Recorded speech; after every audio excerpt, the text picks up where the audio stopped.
All right, so I'll tell you a little story. I took a class in grad school from what became a great friend of mine, Dr. Pat Laughlin, and he was a small groups researcher. And as a small groups researcher, he spent his entire academic career, 40 years, studying how small groups function. And so he had to make distinctions about how are groups different from each other. And one of the interesting distinctions that he made, as groups are trying to solve problems, it matters what type of problem they're trying to solve. And so he realized that the types of problems that a group is trying to solve varies on a continuum.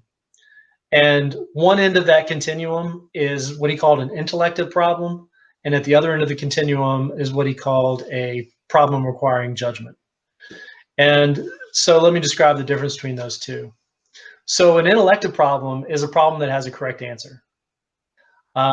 So if you're in a group working on your calculus homework, there's probably a correct answer to that calculus problem. So if you're working with a group, Dr. Laughlin, what he described are what are the conditions that are needed for a group to solve that type of problem. So it turns out you have to have at least one person who's smart enough to solve the problem.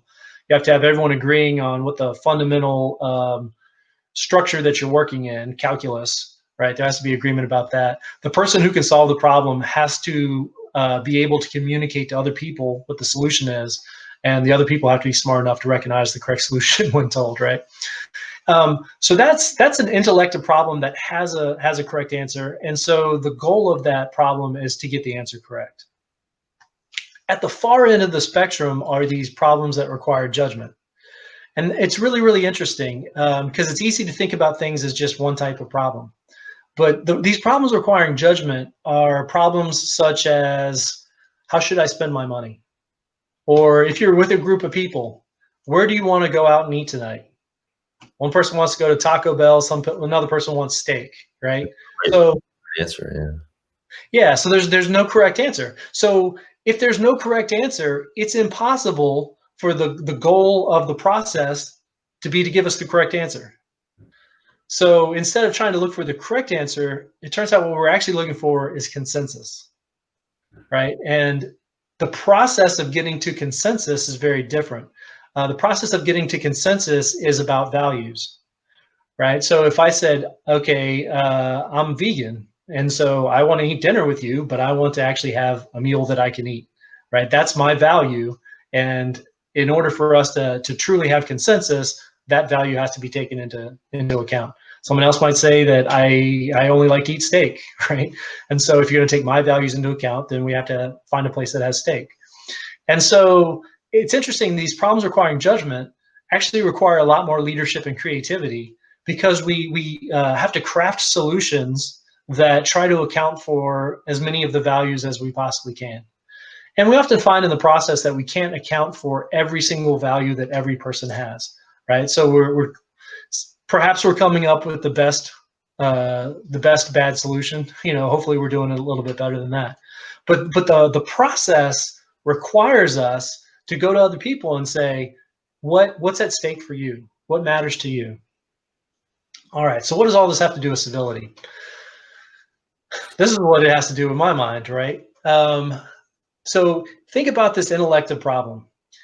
If you're working in a calculus group and somebody gets the wrong answer, there's really only two logical explanations for why they have the wrong answer.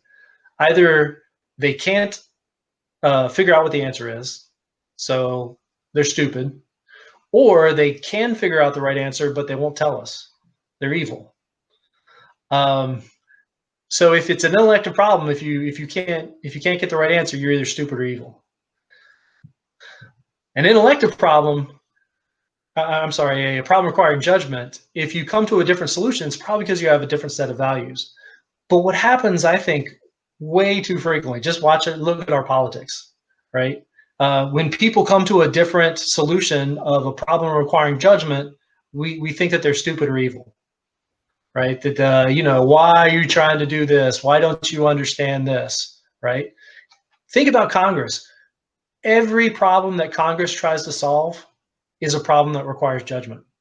Funding, how are we going to spend our money? what laws are we going to pass that constrict the actions that people do or promote the actions that people do? All of those are expressions of values. And so the only logical process to arrive at good consensus is this negotiation of values. And yet, I think we have a huge diminishment in civility because we have the inability to recognize the fact that most of the problems that we're facing in life are problems that require judgment, and they require us to engage with other people and talk about our values. And we think that those problems requiring judgment are inelective, and that people who don't see the world the same way that we do are stupid and evil.